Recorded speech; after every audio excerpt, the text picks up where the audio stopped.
Haga sau tarik jong jeliau arhajar arpusan ki pulit gajelak lebeteng manuat ya kesonam Raghuvanshi kabala jalang balau kurem muraja Raghuvanshi ya kabala lab ekamet yap jong u haka artarik jong jeliau kat bagakan huan kabadan sanpo hadun ropongut ibreu kebakentup iki pulit NDRF, SDRF, Fire but Emergency Service, SIT, SOT but kitrai shnong.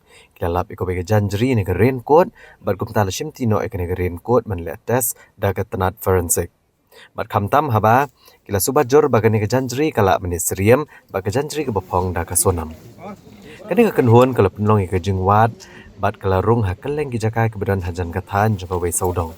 Dari namar kejing keru selap, bat kejing pentut kusun beneng. Kim cimala asyuk banyak cekamat, bat kejing wat ya kesonam.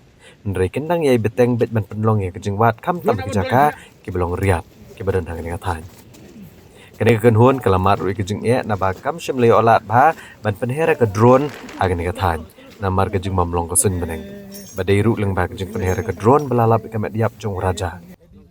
Layo jingtip bagi doktor geladak badlek ke postmortem ha kas ngimbaar bat ki pulit mentai kenang apa ni ke kaipot bantip ke dau tenrai halor ke jingyap jong uraja. For train to work under any circumstances, and we can work all over India under any terrain also. And we do have work in Kashmir, which is below freezing point also. And at the same time, we do also work here in Rajasthan, which is more than 50 degrees Celsius also.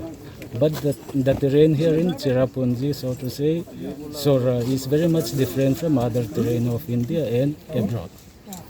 And although we did try our best by rappelling to reach up to the ground in this steep gorge, so to say, Wei Mei Song slope. It is really challenging for us. The terrain is full of dense forest characterized by slippery stone as well as low visibility. But as the NDRF are trying hard, which even the drone and human and train cannot reach the place. The NDRF takes the task to reach all the area which was not searched earlier.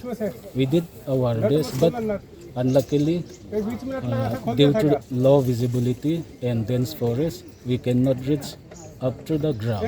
Beteng ka jingwat saya ka kalok nu pajar govenci te mene agi DRF, SDRF, SOT nangta fire emergency service lahir syaka AV viewpoint nangto nangta pring lalap koi ka real code te kata ni lasis dan pa forensic ka case ni la register menen ka postmortem ni ada but kini si hing sayo ka postmortem report te kajito kita nangya cepat Kini ka kidon kita ke kubur ki bami ba hak to jacket ba yo mene ki kadon ka jing tsunami ka desha sang to pi kata kajing betul bidan ka jacket nimla mo te bakal adon ka tu kani si hang tu te ya ka tu ni pa forensics ka central forensic laboratory te kamat tikna ka central forensic la ka diga snam ne